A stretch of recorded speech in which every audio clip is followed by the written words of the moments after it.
Welcome વિદ્યાર્થી મિત્રો, NEET physics crash કોર્સમાં આપનું હાર્દિક સ્વાગત છે.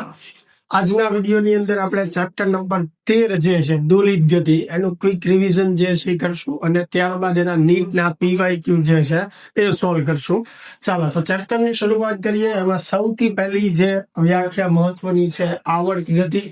તો નિશ્ચિત બિંદુને અનુલક્ષીને નિશ્ચિત સમયગાળામાં ગતિનું જો પુનરાવર્તન થતું હોય તો એવી ગતિને આવર્ત ગતિ કહેવાય. એટલે ગતિનું પુનરાવર્તન થતું હોય ત્યારે દરેક ગતિને આપણે શું કહી શકીએ? આવર્ત ગતિ કહી શકીએ. બીજી વ્યાખ્યા જે છે દોલિત ગતિની, તો જ્યારે નિશ્ચિત બિંદુને અનુલક્ષીને આગળ પાછળ કે ઉપર નીચે ગતિ થતી હોય તો એવી ગતિને આપણે દોલિત ગતિ કહી શકીએ. જે પદાર્થ દોલિત ગતિ કરે છે એને દોલક કહેવાય.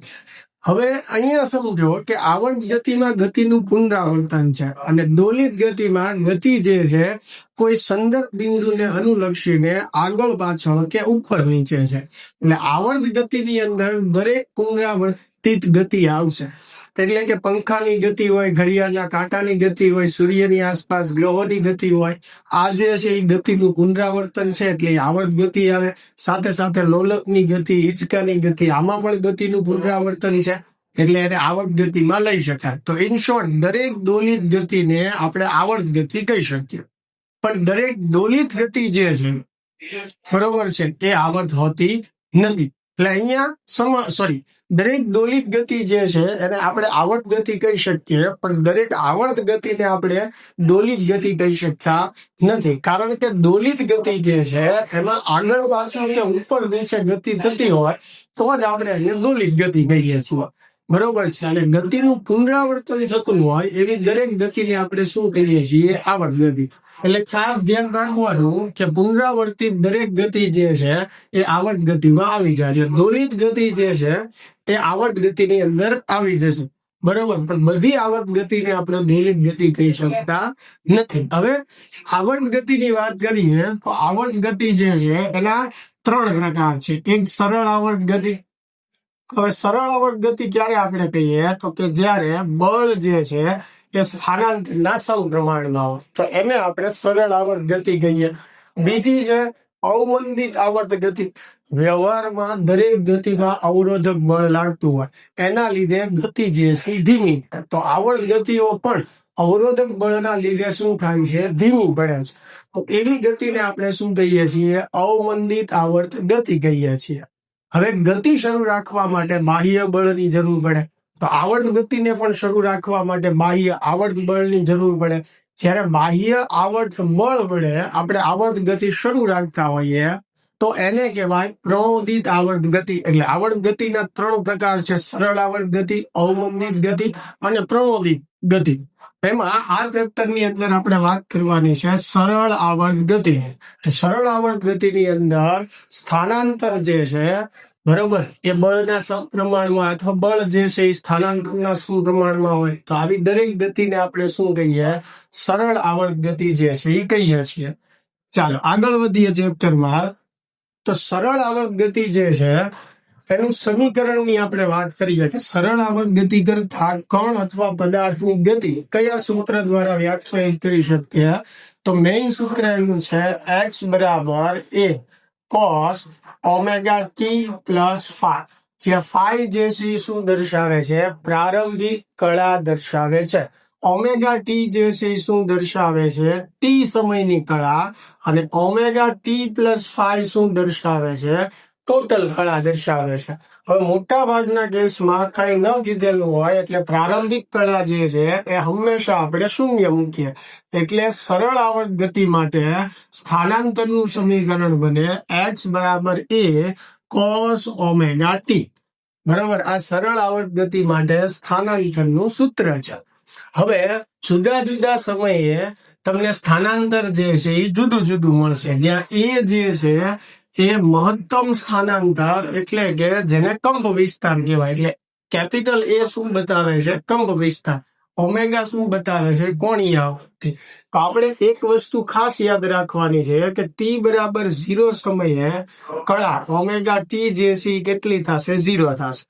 બરોબર છે. ટી બરાબર આપણે t/4 સમય લઈએ તો કળા જે છે એ કેટલી થશે? π/2 થશે. t બરાબર આપણે t/2 સમય લઈએ તો કળા જે છે એ કેટલી થશે? પાઈ થશે. એવી જ રીતે t બરાબર આપણે 3t/4 સમય લઈએ તો કળા જે છે એ કેટલી થશે? 3π/2. અને t બરાબર t સમય લઈએ તો કળા જે છે એ કેટલી થશે? 2π. t બરાબર t સમય એટલે 1 દોલન, અને 1 દોલન પૂરું થાય ત્યારે કળા જે છે એ કેટલી થાય? 2π જેટલી થાય. તો તમે જુદા જુદા સમયે અહીંયા સ્થાનાંતર મેળવવા માંગતા હોય તો તમારે આ કળા યાદ રાખવી પડે. હવે t બરાબર 0 સમયે કળા 0 થશે તો અહીંયા 0 મૂકશો તમે તો cos 0 1 થશે. એટલે t બરાબર 0 સમયે x જે છે પ્લસ a મળશે. બરાબર. એવી જ રીતે t બરાબર t/4 સમયે તો ત્યારે ખૂણો કેટલો છે? π/2. તો અહીંયા π/2 મૂકો તો x બરાબર જે છે શું મળશે? 0.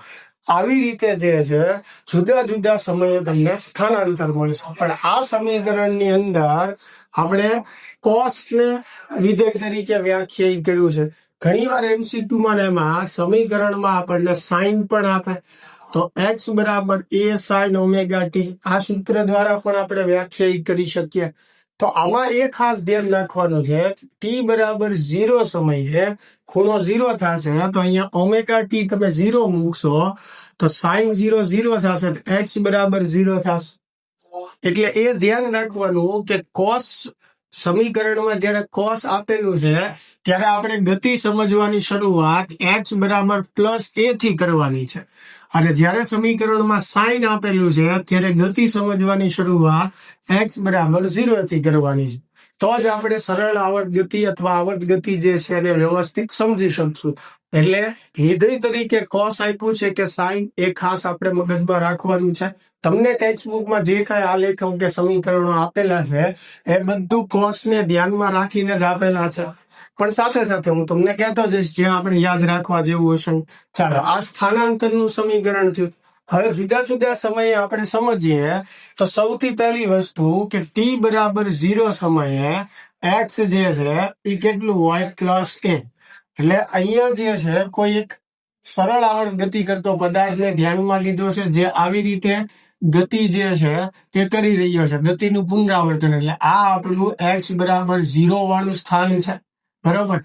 અહીંયા આકૃતિની અંદર જે લખીને આપ્યું છે ધ્યાને ન લેતા હું જે લખું છું એ ખાસ તમારે ધ્યાને લેવાનું છે. તો આ આપણું સંદર્ભ બિંદુ છે x બરાબર 0 વાળું. એની આગળ પાછળ આવી રીતે કોણ કે પદાર્થ જે છે આવર્ત ગતિ કરે છે. આપણું સમીકરણ જે છે એ x બરાબર a cos ωt છે. એને ધ્યાનમાં રાખીને આપણે આ સરળ આવર્ત ગતિ સમજીએ છીએ. તો t બરાબર 0 સમયે x બરાબર શું હોય? Plus a. એટલે આપણી ગતિ ત્યાંથી શરૂ થશે. હવે ત્યાંથી કણ જે છે આ બાજુ આવશે તો અહીંયા પહોંચશે. એટલે આ સમય જે છે એ t/4 જેટલો છે. અહીંયાથી અહીંયા પહોંચવા માટે કેટલો સમય લાગ્યો? t/4 જેટલો. કેપિટલ T એટલે આવર્તકાળ છે. તો જ્યારે અહીંયા પહોંચશે ત્યારે ખૂણો જે છે સમય કેટલો થયો? t/4. ત્યારે ખૂણો જે છે π/2 cos π/2 0. તો h બરાબર 0 થઈ જશે. આવી ગયું? બરાબર. ત્યાંથી કણ જે છે આ બાજુ ગતિ કરશે તો ફરીને પાછો t/4 સમય લાગશે. એટલે ટોટલ સમય જે છે t/2 થશે. તો t/2 સમયે ખૂણો કેટલો થાય? પાઈ થાય. તો અહીંયા પાઈ મૂકશો, cos પાઈ એટલે -1. તો h બરાબર આપણને કેટલું મળશે? -a મળશે. ચાલો, અહીંયા પહોંચી ગયા t/2 સમયે. ત્યાંથી કણ જે છે પાછો વળશે એટલે ફરી પાછો t/4 સમય લાગશે. એટલે ટોટલ સમય કેટલો થયો? 3t/4. 3t/4 સમયે ખૂણો કેટલો થાય? 3π/2 થાય. તો cos 3π/2 0 થશે. એટલે પાછો h બરાબર 0 અહીંયા આવી ગઈ. હવે ત્યાંથી કણ અહીંયા આવશે એટલે ફરીને પાછો t/4 સમય લાગશે. એટલે ટોટલ 4 વાર t/4 સમય લાગ્યો. એટલે ટોટલ સમય થઈ ગયો t. એટલે એક દોલન જે છે એ પૂરું થયું. કેવા? કણ અહીંયાથી ગતિ શરૂ કરીને અહીંયા પહોંચે એટલે અડધું દોલન. ત્યાંથી પાછો અહીંયા પહોંચે એટલે બીજું અડધું દોલન. એમ ટોટલ એક દોલન થાય. એક ડોલરના સમયને શું કહેવાય? આવર્તકાળ. એટલે આ એક ડોલર અહીંયા પૂરું થયું એટલે ફરીને પાછો ટી બરાબર સમય કેટલો થશે? Capital T. અને ટી સમય થાય ત્યારે ખૂણો કેટલો થાય? 2π. અહીંયા 2π લઈશો એટલે 1 આવશે એટલે એક્સ બરાબર પાછું એ થઈ જશે. ખ્યાલ આવે છે? હવે આ જ સમીકરણની અંદર આ જ ગતિની અંદર જો સમીકરણ એક્સ બરાબર એ સાઇન ઓમેગા ટી લઈને આપણે સમજીએ તો ટી બરાબર 0 સમયે ખૂણો જે છે એ 0 થાય. બરોબર છે? એટલે સાઇન 0 ની કિંમત 0 થશે તો એક્સ કેટલું આવશે? 0. તો સાઇન જયારે સમીકરણ હોય ત્યારે ગતિ સમજવાની શરૂઆત આપણે અહીંયાથી મધ્યમાંક સ્થાનેથી કરવી પડે. હવે તમે સમજી લો t/4. t/4 સમયે ખૂણો થશે π/2. તો sin π/2 1 થાય તો x બરાબર a આવે. એટલે કણ અહીંયાથી આ બાજુ ગતિ કરશે અને અહીંયા પહોંચવા માટે t/4 સમય લાગશે એટલે x બરાબર શું થશે? +a. ત્યાંથી પાછો વળશે ફરી t/4 સમય લાગશે એટલે ટોટલ સમય t/2 થશે. t/2 એ ખૂણો કેટલો થશે? π. sin π 0 એટલે પાછું x બરાબર 0. ત્યાંથી પાછો કોણ આ બાજુ આવશે એટલે ફરી t/4 સમય એટલે ટોટલ સમય 3t/4. 3t/4 સમયે ખૂણો 3π/2 અને ખૂણો 3π/2 અહીંયા મૂકો તો -1 થાય એટલે x બરાબર મળે -1 છે. x બરાબર -1 અને ત્યાંથી કણ જે છે પાછો અહીંયા આવશે એટલે એક ડોલન પૂરું થશે એટલે ખૂણો 2π થશે. sin 2π જે છે એ 0 થાય એટલે પાછું x બરાબર 0. એટલે આ કેસમાં કર્ણની ગતિ અહીંયાથી સમજવાની શરૂઆત કરીએ તો આ બાજુ જશે ત્યાંથી અહીંયા આવશે એટલે અડધું ડોલર. ત્યાંથી આ બાજુ જશે પાછો અહીંયા આવશે એટલે બીજું અડધું ડોલર. એવી રીતે એક પૂર્ણ ડોલન થશે. એટલે સમીકરણમાં કોસ અને સાઇન ના આધારે આપણે સરળ આવર્ત ગતિ જે છે વ્યવસ્થિત સમજવી પડે. ચાલો, એ વાત હતી એના સ્થાનાંતરની. સરળ આવર્ત ગતિ માટે સ્થાનાંતરનું સૂત્ર x બરાબર a cos ઓમેગા t આપણી ટેક્સ્ટ બુક પ્રમાણે. બરોબર, આ બધી જગ્યાએ લાગુ પડશે. કોસ છે કે સાઇન એના આધારે જ ગતિ સમજી શકાય. હવે સ્થાનાંતરનું સમીકરણ x બરાબર a cos ઓમેગા t લો તો સ્થાનાંતરનું આપણે વિકલન કરીએ એટલે વેગ મળે તો વેગનું સમીકરણ થશે v બરાબર -omega a sin omega t. એટલે આ આપણી માટે વેગનું સમીકરણ છે. બીજું વેગનું સમીકરણ થશે v બરાબર -ઓમેગા √a² - x². મહત્તમ વેગ આપણને પૂછ્યો હોય તો v મેક્સિમમ બરાબર એનું સૂત્ર થાય ઓમેગા × a. આ સરળ આવર્ત ગતિ કરતા કણના મહત્તમ વેગનું સૂત્ર છે. આ સ્થાનાંતર આધારિત વેગનું સૂત્ર છે. આ સમય આધારિત વેગનું સૂત્ર છે. ચાલો, ખ્યાલ આવે છે? એવી જ રીતે મારે પ્રવેગ મેળવવો છે તો વેગનું વિકલન કરીશ તો મને પ્રવેગ મળશે. એટલે આ જે છે એ પ્રવેગનું સમીકરણ છે a બરાબર -ઓમેગા² cos ઓમેગા t. અને પ્રવેગનું x સ્વરૂપે બીજું સમીકરણ થશે a બરાબર -ઓમેગા² x. બરોબર, અને મહત્તમ પ્રવેગ આપણને પૂછ્યો હોય તો એનું સૂત્ર થશે ઓમેગા²a. ચાલો, તો સરળ આવર્ત ગતિ માટે આપણે x, v અને પ્રવેગ આ ત્રણ સમીકરણો ખાસ મગજમાં રાખવાના છે.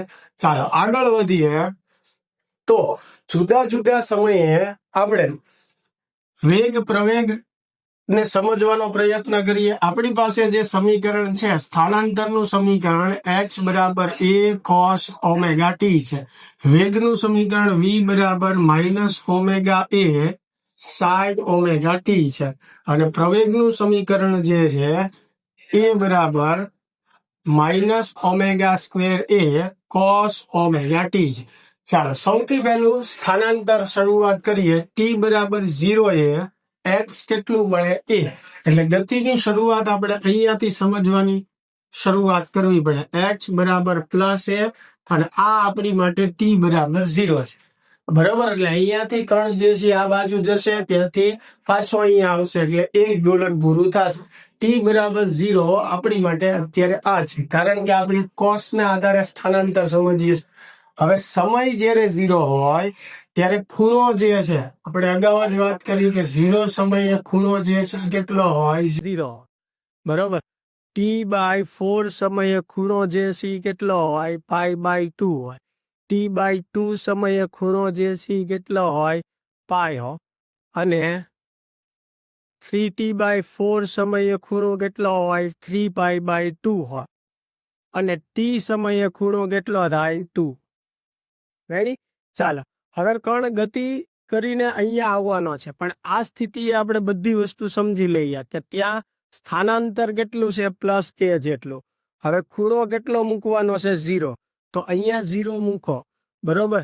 એટલે વેગ શું થઈ જશે? 0. એટલે આ બિંદુ પાસે વેગ જે છે એ 0 હોય. આ બંને જે છે એ અંત્ય બિંદુ કહેવાય. અને અંત્ય બિંદુ એ વેગ હંમેશા કેવો હશે? 0 હશે. ખ્યાલ આવે છે હું કહું છું? ચાલ, હવે પ્રવેગની વાત કરીએ તો અહીંયા ખૂણો જે છે એ 0 મૂકો તો cos 0 1 થાય. તો અહીંયા પ્રવેગ આપણને મળશે -ω²a. એટલે t બરાબર 0 સમયે અથવા x બરાબર +a આગળ પ્રવેગ જે છે -ω² હશે.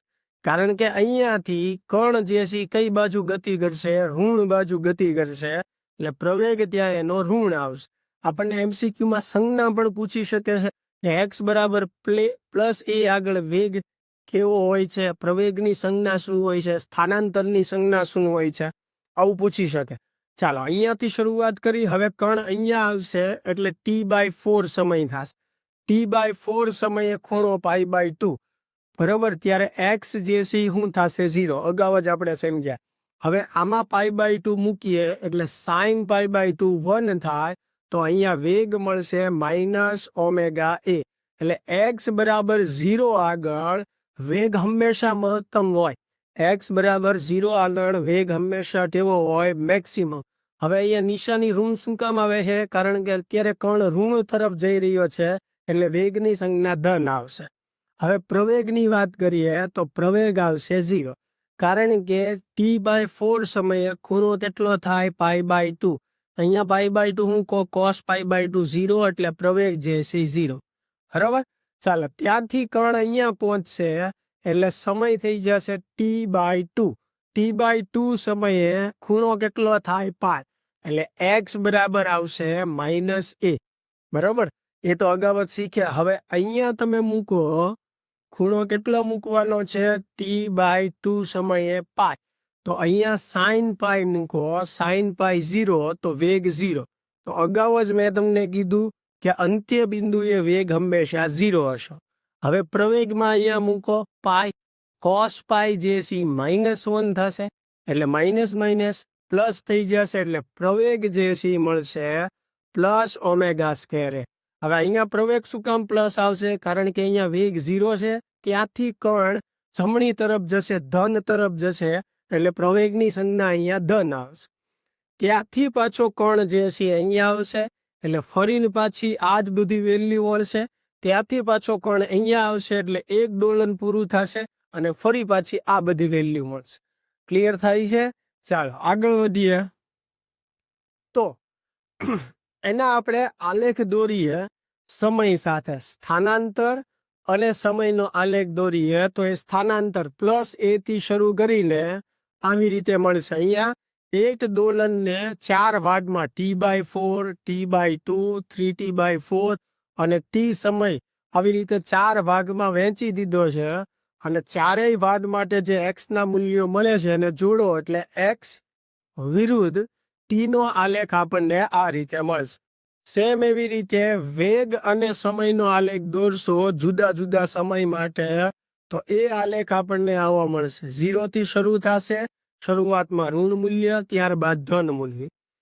પ્રવેગ અને સમયનો આપણે આલેખ દોરીએ તો મેક્સિમમ મૂલ્યથી શરૂ થશે પણ ઋણ બાજુએથી, અને આવી જ રીતે એક દોલન જે છે એ પૂર્ણ થશે.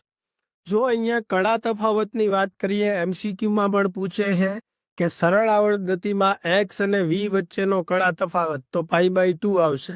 v અને a વચ્ચેનો કળા તફાવત તો π/2 આવશે. સ્થાનાંતર અને પ્રવેગ વચ્ચેનો કળા તફાવત તો જવાબ જે છે એ π આવશે. એટલે આ ખાસ તમારે ધ્યાને રાખવાનું છે. ચાલો, એની પછી જે છે જુદા જુદા સમય પાસે તમે વેગ પ્રવેગને દર્શાવી શકો તો એ પણ તમારે મગજમાં રાખવાનું. હવે જે છે સરળ આવર્ત ગતિ માટે બળનો નિયમ જે છે કે ભાઈ બળ જે છે પુનઃસ્થાપક બળ સ્થાનાંતરના સમપ્રમાણમાં હોય અને વિરોધી દિશામાં હોય. અચળાંક મૂકીએ જેને આપણે કહીએ જેને પુનઃસ્થાપક અચળાંક તરીકે આપણે વ્યાખ્યાયિત કરીએ.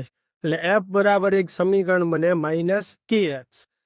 એના આધારે આપણે ઓમેગા બરાબર એક સૂત્ર મેળવી શકીએ √k/f અને સરળ આવર્ત ગતિ કરતા પદાર્થના આવર્તકાળનું સૂત્ર થાય √2π√m/k. આવૃત્તિનું સૂત્ર જોતું હોય તો આનું આપણે વ્યસ્ત કરી નાખવાનું. સરળ આવર્ત ગતિ માટે વિકલ સમીકરણની વાત કરીએ તો આ દ્વિતીય ક્રમનું વિકલ સમીકરણ છે. આ જ સમીકરણને આપણે આવી રીતે પણ લખી શકીએ છીએ. એટલે MCQ એની માટે ખાસ સરળ આવર્ત ગતિ માટેનું જે વિકલ સમીકરણ છે એની ફોર્મેટ પણ આપણે ખાસ મદદમાં રાખવાની છે. ચાલ એની પછી ચેપ્ટરમાં આપણે વાત કરીએ તો ઉર્જા. હવે સરળ આવર્ત ગતિ કરતો જે પદાર્થ છે એની સ્થિતિ ઉર્જાનું સૂત્ર U બરાબર શું થશે 1/kx² થશે. બરોબર છે. અહીંયા x ની કિંમત મૂકી શકો. x બરાબર તમે શું મૂકી શકો a cos ઓમેગા t. તો u નું સમીકરણ t ના સ્વરૂપે થઈ જશે. એવી જ રીતે એની ગતિ ઉર્જાનું સૂત્ર જે છે 1/k a² - x² થશે. અહીંયા પણ તમે x ની કિંમત જે છે મૂકી શકો છો એટલે t ના સ્વરૂપે મળશે. હવે કુલ ઉર્જા એટલે ગતિ ઉર્જા અને સ્થિતિ ઉર્જાનો સરવાળો જે આપણને મળશે 1/kx² કે a² જેટલી, જે હંમેશા અચળ હશે. બરોબર. અને કે ની જગ્યાએ તમે શું લખી શકો m⍵² લખી શકો. આ કે એટલે પુનઃસ્થાપક અચળાંક છે. હવે જો એનો આલેખ ઉર્જા અને સ્થાનાંતરનો આલેખ દોરીએ તો h બરાબર 0 પાસે ઉર્જા સ્થિતિ ઉર્જા 0 હશે. એટલે આ સ્થિતિ ઉર્જાનો આલેખ છે. જેમ x વધશે એમ સ્થિતિ ઉર્જા વધતી જશે. બરોબર. x બરાબર જ્યારે +a થશે ત્યારે સ્થિતિ ઉર્જા મેક્સિમમ થશે. હવે એવી રીતે ઋણ બાજુ પણ x વધશે તો ઉર્જા દેશી વધતી જશે ને ઉર્જા હંમેશા ધન જ મળશે. બરોબર. x બરાબર -a આગળ પણ સ્થિતિ ઉર્જા મેક્સિમમ થશે. હવે ગતિ ઉર્જાની તમે વાત કરો તો સ્થિતિ ઉર્જા જ્યારે 0 છે ત્યારે ગતિ ઉર્જા કેવી હશે મેક્સિમમ. કારણ કે આમાં x બરાબર તમે 0 મૂકો તો 1/ka² મળશે. બરોબર. હવે જેમ x વધે એમ સ્થિતિ ઉર્જા વધે તો ગતિ ઉર્જા જે છે એ ઘટતી જશે. જ્યારે x બરાબર +a થશે ત્યારે ગતિ ઉર્જા 0. એવી જ રીતે x બરાબર -a થશે ત્યારે પણ ગતિ ઉર્જા 0. અને બંને કન્ડિશનમાં કુલ ઉર્જા હંમેશા અચળ જ રહેશે. એટલે એનો આલેખ સીધી રેખા મળશે. આ બાજુ પણ સીધી રેખા જ મળશે. એટલે આ ઉર્જા અને સ્થાનાંતરનો આલેખ થઈ ગયો. આ આલેખો જ્યાં છેદે છે ત્યાં કુલ ઉર્જા અડધી થઈ જાય અને ત્યાં સ્થાનાંતર a/√2 જેટલું થાય. એટલે કે a ના છેદમાં √2 જેટલું થઈ જશે. ચાલો, આ ઉર્જા અને સ્થાનાંતરનો આલેખ હતો. એવી જ રીતે ઉર્જા અને સમયનો જો આપણે આલેખ દોરીએ બરાબર છે તો 0 સમયે સ્થિતિ ઉર્જા જે છે બરાબર. હવે જો અહીંયા x બરાબર તમે a મૂકશો એટલે cos². હવે 0 સમયે ખૂણો કેટલો થશે 0. બરાબર. 0 સમયે ખૂણો 0 થાય cos0 શું થશે 1. એટલે x બરાબર a મળે. એટલે સ્થિતિ ઉર્જા કેટલી થશે 1/ka² થશે. બરાબર. એટલે સ્થિતિ ઉર્જાનો આલેખ જે છે એ મેક્સિમમ મૂલ્યથી શરૂ થશે. એટલે આ આલેખ સ્થિતિ ઉર્જાનો છે ખાસ જે હું દોરું છું. બરાબર. એક દોલન માટે. હવે સ્થિતિ ઉર્જા જ્યારે મેક્સિમમ હોય ત્યારે ગતિ ઉર્જા જે છે એ 0 હોય. એટલે આ ગતિ ઉર્જાનો આલેખ છે.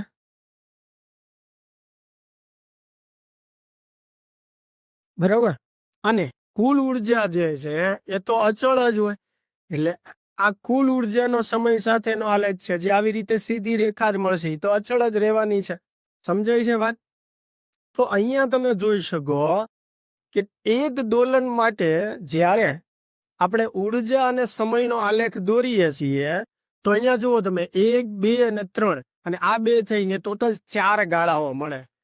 તો સ્થાનાંતર અને વેગના જે આલેખો છે એક દોલન માટે, એની જે આવૃત્તિ હોય એની કરતા ઉર્જાની આવૃત્તિ જે છે એ બમણી હોય.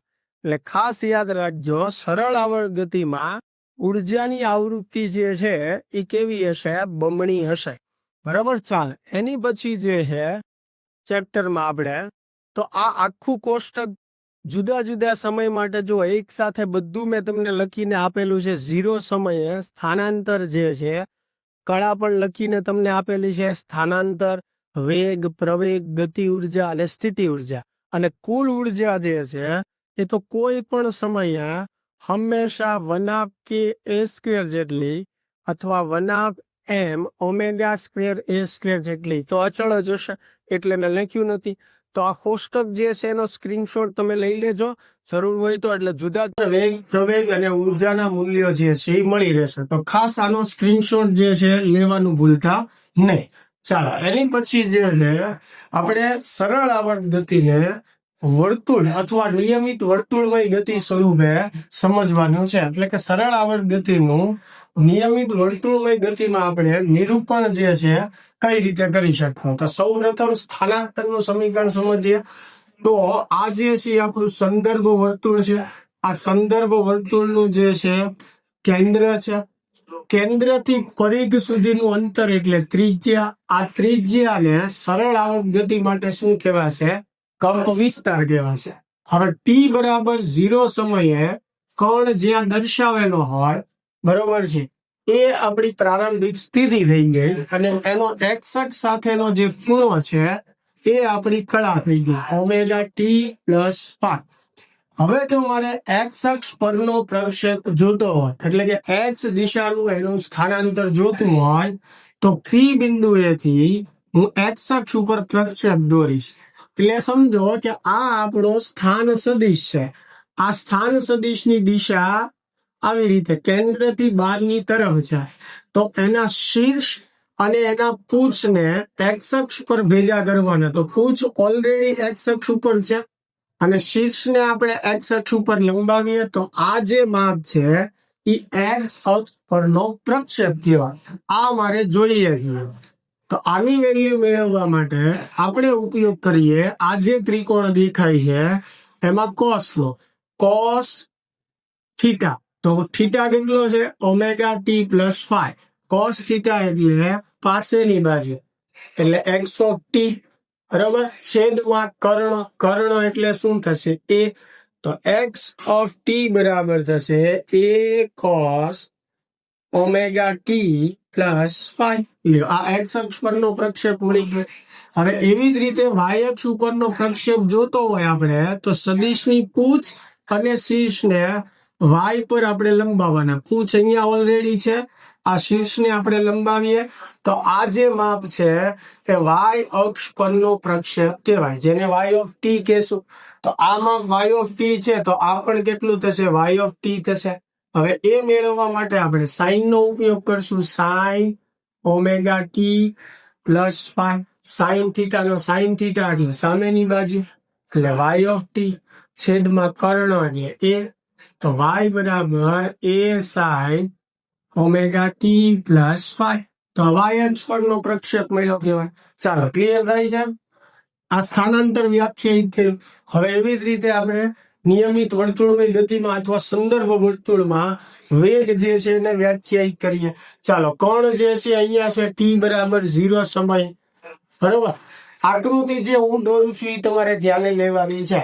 તો વર્તુળાકાર કે કોઈ પણ રેખીય ગતિમાં વેગ જે છે હંમેશા ક્યાં હોય? સ્પર્શકની દિશામાં. એટલે આ જે છે વેગ છે જેનું મેક્સિમમ મૂલ્ય કેટલું થાય? ω(a) જેટલું. મારે જે છે આ વેગનો પ્રક્ષેપ મેળવવો છે. એટલે આ સદિશની પૂંછ જે છે અને સદિશનું જે શીર્ષ છે એને આપણે એક્સ અક્ષ ઉપર લંબાવશું. એટલે આટલું માપ જે છે, બરોબર, ઈ શેનું થશે? v(t) નું થશે. આ આટલું માપ.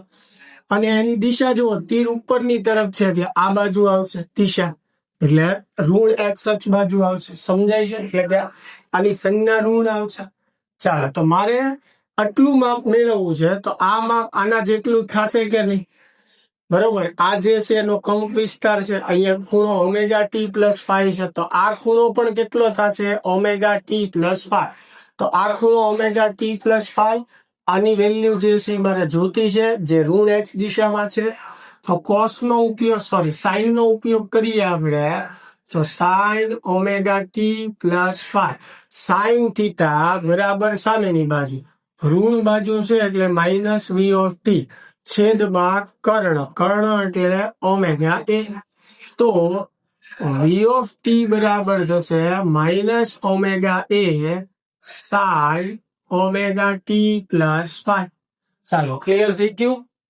એવી જ રીતે આપણે સંદર્ભ વર્તુળમાં પ્રવેગને દર્શાવી શકીએ છીએ. નિયમિત વર્તુળમય ગતિમાં પ્રવેગ જે છે એ કેન્દ્ર તરફની દિશામાં હોય છે, એટલે આ પ્રવેગનો સદિશ થયો કેન્દ્ર તરફની દિશામાં. એનું મેક્સિમમ મૂલ્ય કેટલું થાય? ઓમેગા સ્ક્વેર એ. આ ખૂણો જે છે ઓમેગા ટી પ્લસ 5. હવે મારે એનો પ્રક્ષેપ મેળવવો છે, તો એના શીર્ષ અને પૂછને એક્સ અક્ષ ઉપર આપણે લંબાવીએ. તો આ એનું શીર્ષ છે, આ એની પૂછ છે, એટલે આ જે માપ છે એ એ ઓફ ટી નું થયું. પણ તીર આ બાજુ જુઓ તમે, એટલે એની દિશા આ બાજુ આવશે, ઋણ બાજુ, એટલે એ પણ ઋણ આવશે. હવે એમાં ઉપયોગ કરશું આપણે કોસ ઓમેગા ટી પ્લસ 5.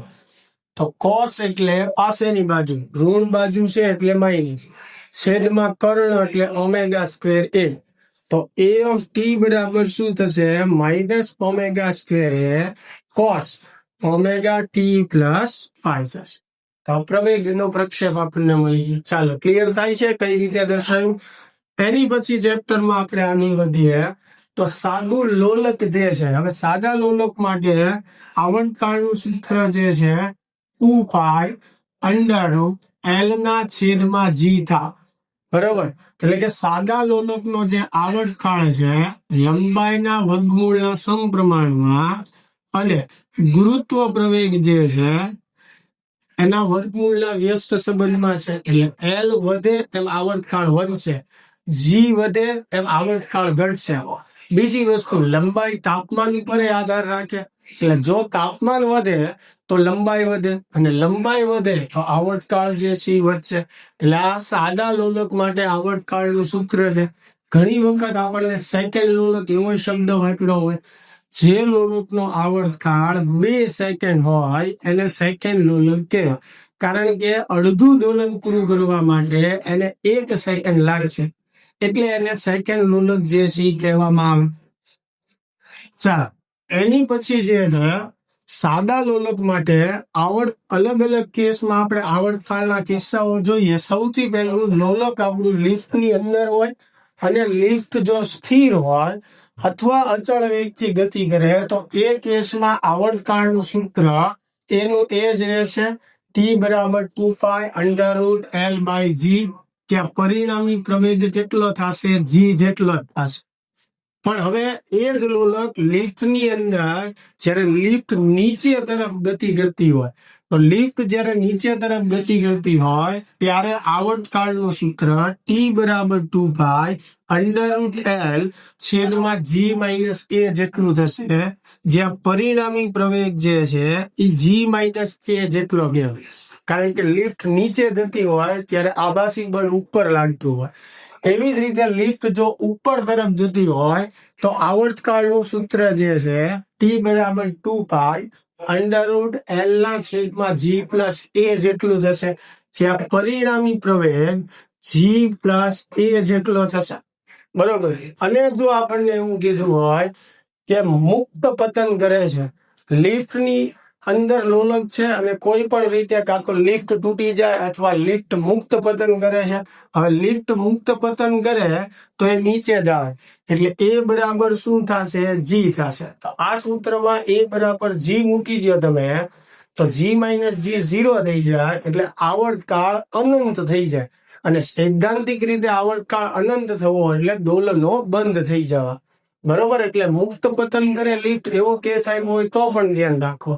હવે ધારો કે એવો કેસ હોય કે લોલક જે છે કોઈ રેખીય ગતિ કરતા વાહનમાં હોય, દાખલા તરીકે એ પ્રવેગથી ગતિ કરતા કોઈ વાહનમાં છે, ત્યારે લોલકનો આવર્તકાળ કીધો હોય આપણને તો એનું સૂત્ર થશે ટી બરાબર 2 અંડર રૂટ એલ ના છેદમાં under route G square plus એ સ્ક્વેર, જ્યાં under route G square plus એ સ્ક્વેર એ લોલકનો પરિણામી ગુરુત્વ પ્રવેગ જે છે એ દર્શાવે.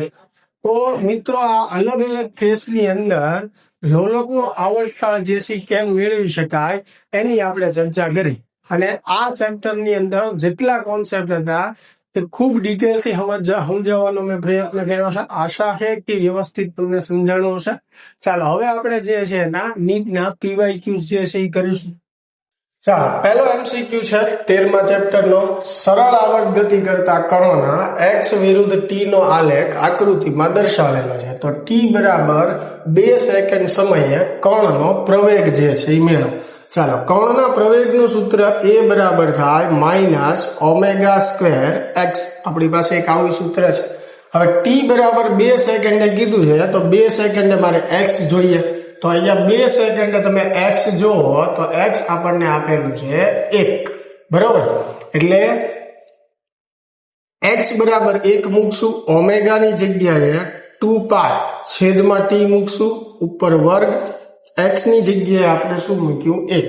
ચાલો હવે વર્ગ કરશો તો 2 નો વર્ગ 4, પાઈ નો વર્ગ π² અને અહીંયા આવશે t નો વર્ગ. હવે t એટલે આવર્તકાળ. ચાલો તો આલેખ ઉપરથી આવર્તકાળ ગોતીને મૂકવો પડશે. હવે એક દોલન માટે જે સમય લાગે એને આવર્તકાળ કહેવાય. અહીંયા એક દોલન પૂરું થયું, ત્યાં સમય આપેલો છે 8, તો 8 નો વર્ગ કરશો એટલે આવશે 64. હવે છેદ ઉડાડશો તો છેદમાં આવશે 16, એટલે π² ના છેદમાં 16, બરોબર. આપણે મેળવવાનું હતું પ્રવેગ, અને પ્રવેગનો એકમ જે છે એ મીટર પ્રતિ સેકન્ડ સ્ક્વેર થશે. તો -π²/16, એટલે -π² ના છેદમાં 16, એટલે ઓપ્શન સી જે છે એ આપણી માટે રાઈટ આન્સર થશે. ચાલો ક્લિયર. એની પછીનો પ્રશ્ન જે છે કે 121 સેન્ટીમીટર અને 100 સેન્ટીમીટર લંબાઈ ધરાવતા બે લોલકો સમાન કળામાં. ચાલો બે લોલક આપ્યા છે. પહેલાની લંબાઈ જે છે 121 સેન્ટીમીટર આપી છે, બીજાની લંબાઈ જે છે 100 સેન્ટીમીટર આપેલી છે. સમાન કળામાં દોલનો કરવાનું શરૂ કરે છે. કોઈ ક્ષણે તેઓ સમાન કળામાં તેઓના મધ્યમાન સ્થાને છે, બરોબર. સમાન કળામાં દોલનો કરે છે અને કોઈ એક સમયે મધ્યમાન સ્થાને x બરાબર 0 છે. આ બંને ફરીવાર સમાન કળામાં તેમના સરેરાશ સ્થાને હોય તે માટે ટૂંકા લોલક દ્વારા જરૂરી લઘુત્તમ સંખ્યાના દોલનની સંખ્યા. હવે જરૂરી લઘુત્તમ દોલનની સંખ્યા એટલે એને શું કહેવાય? આવૃત્તિ કહેવાય. સાદા લોલક માટે આવર્તકાળનું સૂત્ર યાદ કરો તો t બરાબર 2π √L/g થાય. આવૃત્તિનું સૂત્ર શું થશે? 1/2π √g/L. વ્યસ્ત થઈ જશે આવર્તકાળનું વ્યસ્ત, એટલે આવૃત્તિ, એટલે આ આવૃત્તિનું સૂત્ર થશે. અલગ અલગ બે લંબાઈ આપી છે. હવે આવું સૂત્ર આપણે બંને માટે બનાવીએ, f1 અને f2, અને બેયનો ગુણોત્તર લઈ લઈએ, બરોબર. f1/f2 આપણે લઈએ તો f1 નું સૂત્ર જે છે એ શું થશે? 1/2π √g/L1. એવી રીતે બીજા માટે 1/2π √g/L2. સરખું છે, કેન્સલ થઈ જશે, એટલે અહીંયા વધશે √L2/L1. હવે L2 જે છે એ કેટલું આપેલું છે આપણને? 100. L1 કેટલું આપેલું છે? 121. 100 નું વર્ગમૂળ 10 નીકળશે, 121 નું 11. એટલે આપણને f1/f2 જે છે એ કેટલું મળે છે? 10/11. હવે ધ્યાનથી સમજો, ટૂંકું લોલક. હવે ટૂંકું લોલક એટલે જેની લંબાઈ ઓછી છે, એટલે કે બીજા માટે 100 સેન્ટીમીટર માટે, એટલે એની આવૃત્તિ f2 કહેવાશે. હવે એના દોલનની સંખ્યા એટલે એની આવૃત્તિ આપણે f2 મેળવવાનું. હવે આજે આપણને મળ્યું એ તો બંનેની આવૃત્તિનો ગુણોત્તર મળ્યો કે f1/f2 10/11 થવું જોઈએ. પણ અહીંયા શરત લખી છે લઘુત્તમ, ઓછામાં ઓછું. હવે સમજો, તમે f1 અને f2 ની કિંમત એવી લઈ શકો ઓછામાં ઓછી કે જેની માટે F1 અને F2 નો ગુણોત્તર 10/11 થાય અને એવું ત્યારે જ શક્ય છે કે જ્યારે F1 10 હોય અને F2 જે છે એ 11 હોય. હવે આની સિવાય તે બીજી વધારાની કિંમતો શક્ય છે કે જેમાં ગુણોત્તર 10/11 આવે, પણ આપણને લઘુત્તમ કીધી છે ઓછામાં ઓછી. તો ઓછામાં ઓછી કિંમત માટે F2 જે છે એ કેટલું થશે? 11. એટલે આપણો આન્સર જે છે એ શું આવશે? 11 આવશે, ડી ઓપ્શન. ચાલો એની પછીનો પ્રશ્ન જે છે કે 3 ન્યૂટનના બળ દ્વારા એક સ્પ્રિંગને 5 સેન્ટીમીટર જેટલી ખેંચવામાં આવે છે. જ્યારે 2 કિલોગ્રામનું દળ લટકાવવામાં આવે તો દોલનનો આવર્તકાળ. હવે સરળ આવર્ત ગતિમાં દોલનના આવર્તકાળનું સૂત્ર શું થાય? તો કે T બરાબર 2π √m/k. હવે આવર્તકાળ મેળવવા માટે મારી પાસે m અને k હોવું જોઈએ. તો m તો આવ્યું છે દળ 2 કિલોગ્રામ, k નથી.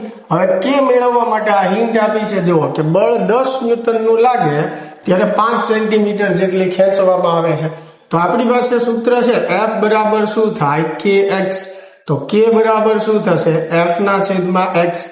F જે છે 10, હવે x જે છે 5, એને મીટરમાં ફેરવવા માટે ગુણ્યા 10⁻².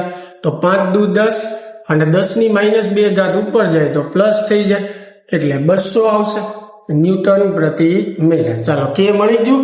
તો હવે આવર્તકાળ મળી જશે. T બરાબર શું થશે? 2π √m જે છે કેટલું આપેલું છે આપણને? 2. દળ k જે છે કેટલું આવ્યું? 200. હવે 2 ગુણ્યા 100 એટલે નીચે 100 વધ્યા, 100 નું વર્ગમૂળ કાઢશું એટલે 10 આવશે.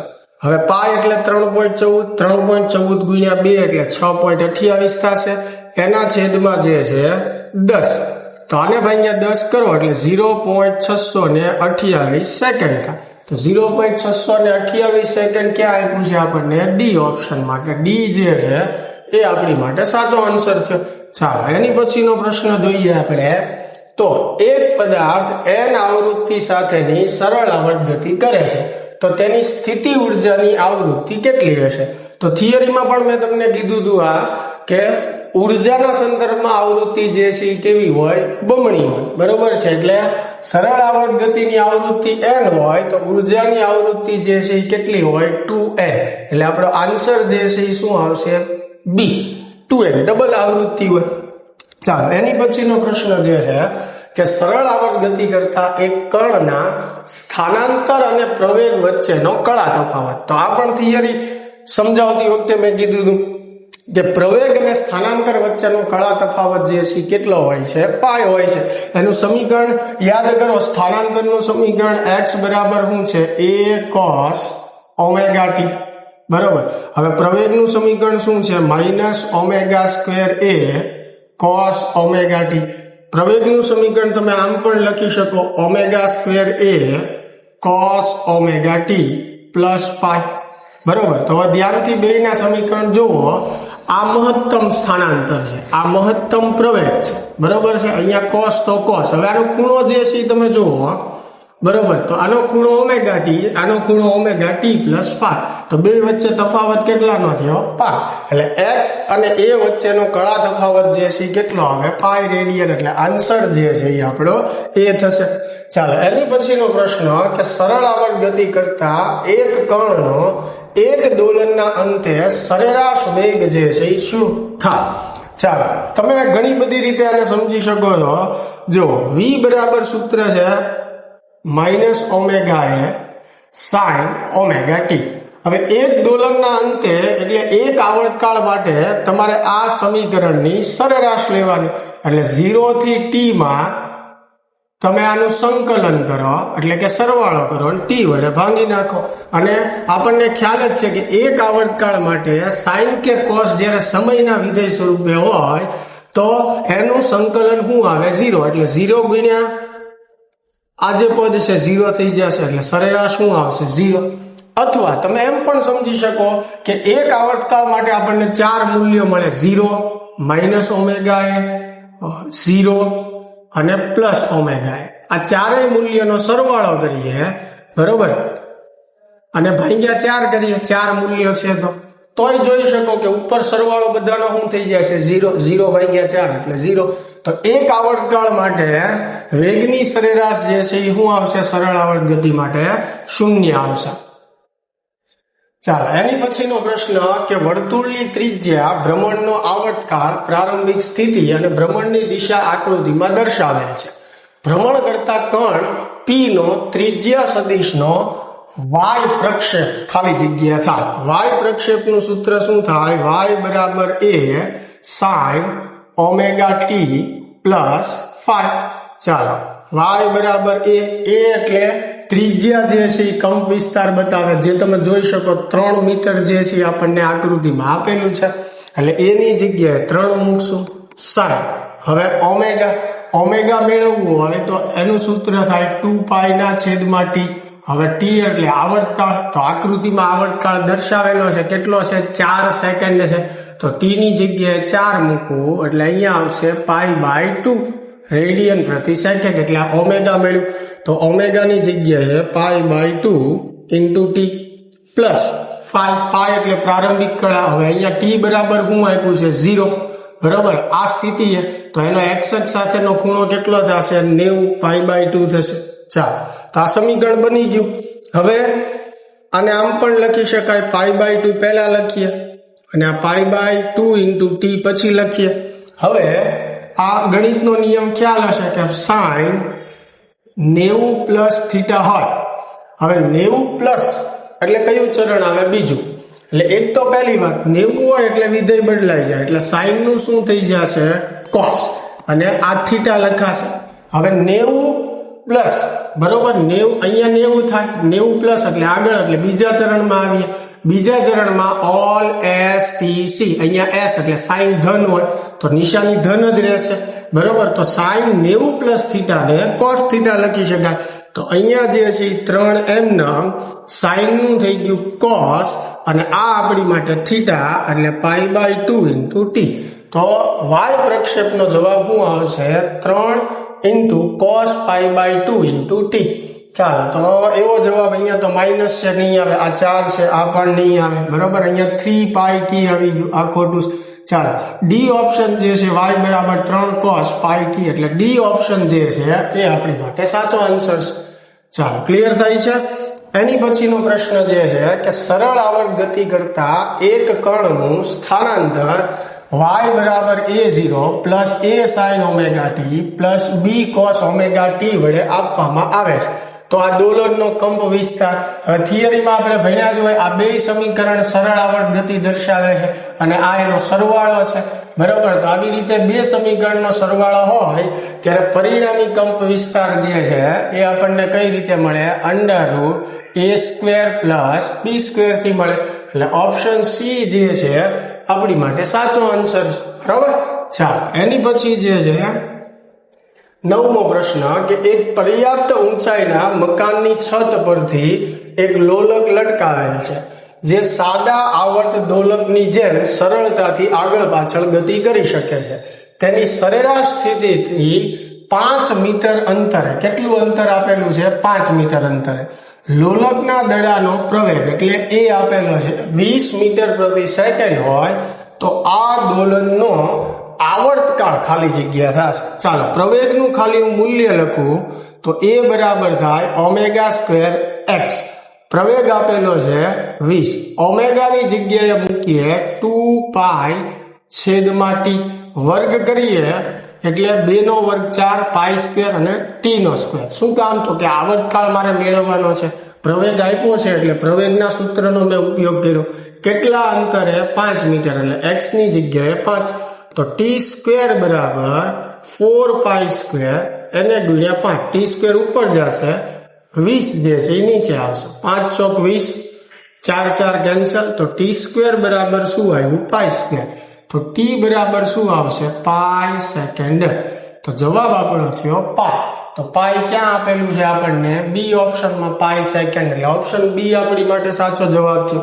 ચાલો એની પછી જે છે કે એક કણ રેખીય સરળ આવર્ત ગતિ કરે છે અને તેનો કંપ વિસ્તાર જે છે એ 3 સેન્ટીમીટર છે. એટલે કંપ વિસ્તાર આપેલો છે એ બરાબર 3 સેન્ટીમીટર. જ્યારે કણ નિયત બિંદુથી એટલે કે સંદર્ભ બિંદુથી 2 સેન્ટીમીટર અંતરે હોય, એટલે x આપેલું છે x બરાબર 2 સેન્ટીમીટર, ત્યારે તેનો વેગ તેના પ્રવેગ જેટલો છે, એટલે વેગ જે છે એના પ્રવેગ જેટલો છે, તો તેનો આવર્તકાળ સેકન્ડમાં ખાલી જગ્યા હશે, એટલે આમાં પણ આવર્તકાળ મેળવવાનો છે. વેગનું મૂલ્ય બરાબર પ્રવેગનું મૂલ્ય. હવે વેગનું એક સૂત્ર થાય omega under root a square minus x square. પ્રવેગનું મૂલ્ય થાય ઓમેગા સ્ક્વેર ઇન્ટુ x. બરોબર, બે ના સૂત્ર મૂકી દીધા, બે સરખા છે એટલે સામ સામે એક ઓમેગા કેન્સલ થશે. હવે બે બાજુ વર્ગ કરી નાખીએ તો અહીંયા રૂટ જે છે એ દૂર થઈ જશે, અહીંયા ઓમેગા નો પાછો વર્ગ થઈ જશે, કેમ કે એક ઓમેગા વધ્યું, અહીંયા x નો વર્ગ થઈ જશે. ખ્યાલ આવે છે? ચાલો હવે જે છે a નો વર્ગ, a જે છે કેટલું છે 3, તો 3 નો વર્ગ 9 થશે. x એટલે કેટલું છે 2, a નો વર્ગ જે છે 4 થશે. રેડી? ચાલો આ બાજુ ઓમેગા નો વર્ગ મેળવવાનું છે આવર્તકાળ, એટલે ઓમેગા ની જગ્યાએ 2π/t મૂકીએ, વર્ગે કરી નાખીએ સાથે સાથે. બરોબર, એટલે આ ઓમેગા સ્ક્વેર ની કિંમત થઈ. હવે x એટલે કેટલું છે 2, પાછો અગેન 2 નો વર્ગ જે છે કેટલો થશે 4 થશે. ચાલો તો t મારે જોતું છે, તો અહીંયા 4π² એને ગુણ્યા 4, t સ્ક્વેર ને ઉપર લઈએ 9 - 4 એટલે કેટલું આવશે 5 આવશે. ચાલો તો ચોકે ચોકે કેટલું થશે 16π² એના છેદમાં 5. હવે આ તો t સ્ક્વેર આવ્યું ને, આપણે t જોતું છે તો વર્ગમૂળ લઈએ, 16 નું વર્ગમૂળ 4, π² નું π, અને 5 જે છે એનું √5 લખીએ, તો આવર્તકાળ જે છે 4π/√5. તો આન્સર C જે છે એ આપણી માટે રાઈટ આન્સર છે. ચાલો ક્લિયર થાય છે? આની પછીનો પ્રશ્ન જે છે કે કોઈ સ્પ્રિંગનો ઉપરનો છેડો સ્થિર છે તથા નીચેના છેડે m દ્રવ્યમાનનો એક પદાર્થ લટકાવેલો, એટલે ઉપરનો છેડો કંઈક જડ આધાર સાથે બાંધેલો છે, નીચેના છેડે m દળનો પદાર્થ લટકાવેલો છે. સ્પ્રિંગ પોતાનું દળ અવગણ્ય છે, એટલે કે સ્પ્રિંગનું દળ ધ્યાનમાં લેવાનું નથી. સ્પ્રિંગના નીચેના છેડાને થોડો ખેંચીને છોડી દેતા m દ્રવ્યમાનનો પદાર્થ દોલનો કરે છે. એટલે ઉપરથી સ્પ્રિંગ બાંધેલી છે, નીચે પદાર્થ છે, એને આમ ખેંચીને મૂકી દઈએ એટલે આવી રીતે ઉપર નીચે દોલનો કરશે, અને તેના દોલનનો આવર્તકાળ 3 સેકન્ડ છે. ચાલો તો આવર્તકાળ જે છે એનો કેટલો આપેલો છે 3 સેકન્ડ આપેલો છે. દળ કેટલું લગાડેલું છે m જેટલું. બરોબર, ચાલો તો m ના મૂલ્યમાં 1 કિલોગ્રામનો વધારો કરવાથી, એટલે કે દળ m હતું 1 કિલોગ્રામ વધારીએ એટલે m+1 થઈ જાય, તો દોલનનો આવર્તકાળ જે છે એ 5 સેકન્ડ થઈ જાય છે. બરોબર, તો m નું મૂલ્ય ગણો. ચાલો m ગોતવાનો છે, તો સરળ આવર્ત ગતિ માટે આવર્તકાળનું સૂત્ર જે છે t બરાબર થાય 2π √m/k. બરોબર, ચાલો તો આપણે એમ કહી શકીએ કે આવર્તકાળ જે છે એ દળના વર્ગમૂળના સમપ્રમાણમાં છે. તો આવા બે સૂત્રો આપણે લખીએ, T2 સમપ્રમાણમાં. હવે બીજા આવર્તકાળ વખતે બીજું દળ લેવાનું, કેટલું દળ છે m+1. એવી રીતે પહેલા આવર્તકાળ વખતે પહેલું દળ આપણે લેવાનું, તો એ કેટલું છે m. હવે બંને સમીકરણનો ભાગાકાર લઈ લો, તો T2 ના છેદમાં T1 એટલે √m+1 છેદમાં શું આવશે m આવશે. બે નો ભાગાકાર લઈ લીધો, બે બાજુ વર્ગ કરીએ, m આપણે મેળવવાનું છે, આ બાજુ રૂટ દૂર થશે એટલે m+1 છેદમાં m. ચાલો T2 નો વર્ગ, T2 કેટલું છે 5, 5 નો વર્ગ જે છે કેટલો થશે 25. નીચે T1 જે છે કેટલું છે 3, 3 નો વર્ગ જે છે કેટલો થશે 9, બરાબર m+1 છેદમાં m. શું ગોતવાનું છે આપણે m જે છે ગોતવાનું છે. ચાલો આ m અહીંયા ગુણી નાખીએ એટલે 25m થઈ જશે. બરોબર, આ 9 અહીંયા ગુણાઈ જશે એટલે 9m વત્તા 1. હવે આ 9 આ બાજુ આવે તો 25m - 9m એટલે 16m જે છે થશે.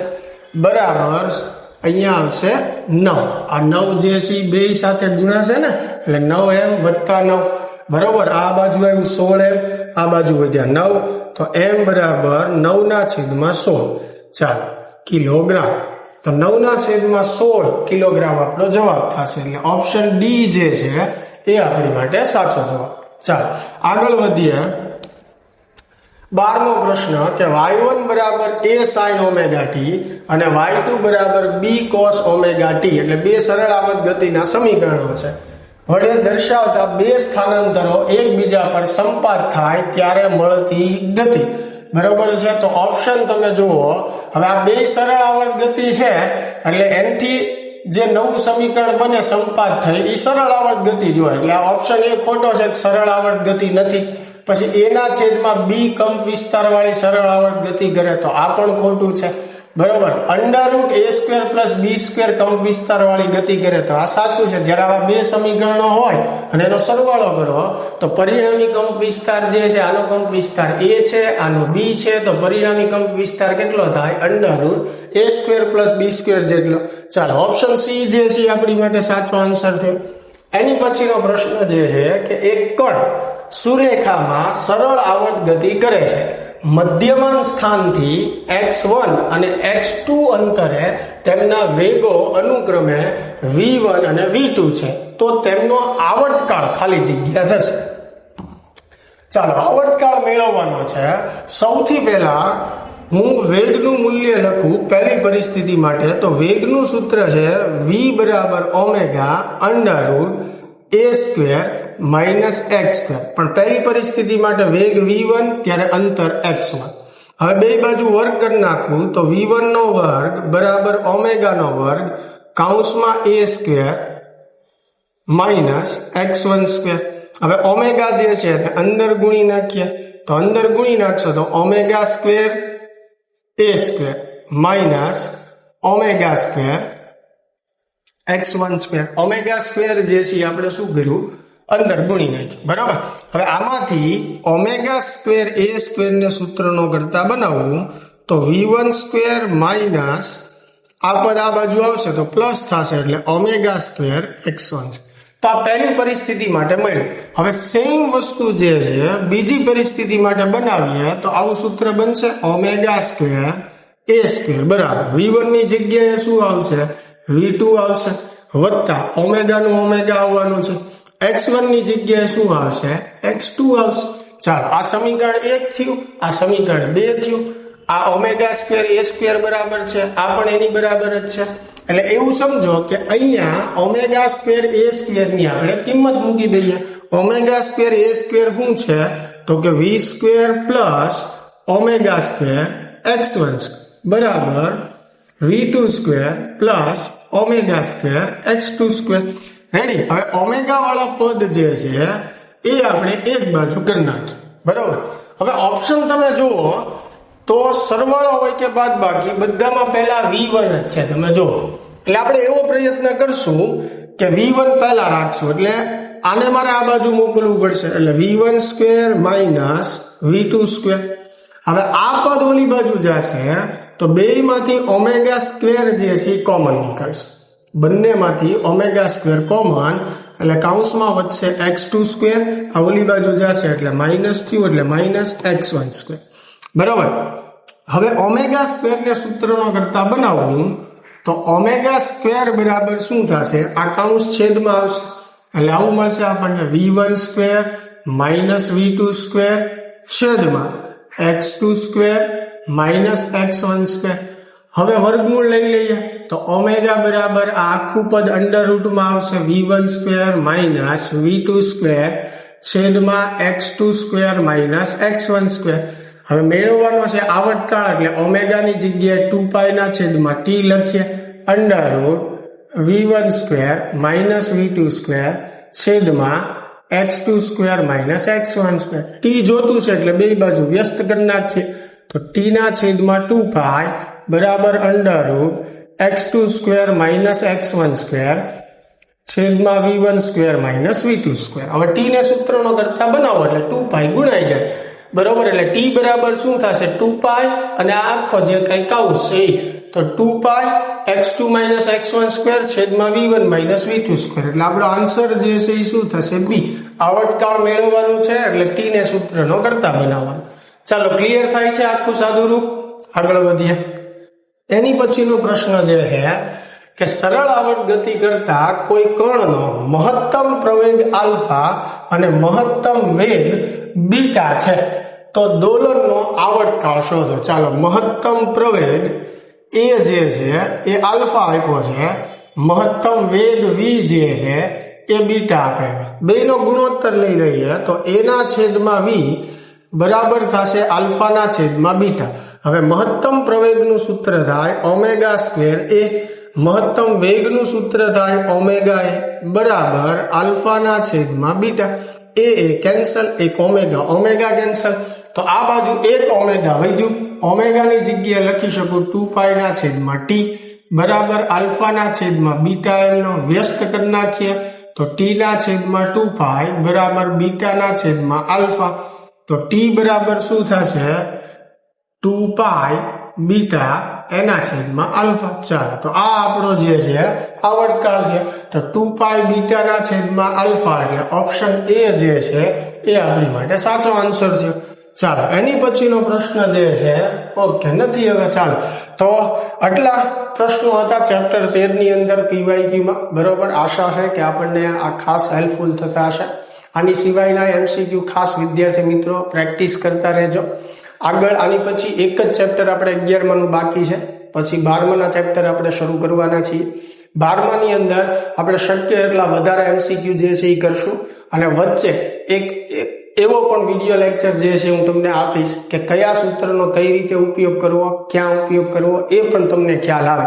પણ જ્યારે ચેપ્ટરનું આપણે રિવિઝન કરતા હોય કે એના પીવાયક્યુ કરતા હોય તો એની વચ્ચે આ બધી માહિતી આપવી અઘરી તો નથી, પણ એના લીધે વિડીયો જે છે એ ખૂબ લાંબો થઈ જતો હોય. એટલે આની માટે આપણે એક અલગથી આખો વિડીયો લેક્ચર જે છે એ બનાવશું કે જેની અંદર કયા સૂત્રનો ક્યાં ઉપયોગ કરવો જોઈએ અથવા કેવા પ્રશ્નમાં એની માહિતી તમને આપશું. ચાલો, તો મળીએ હવે નેક્સ્ટ વિડીયોમાં.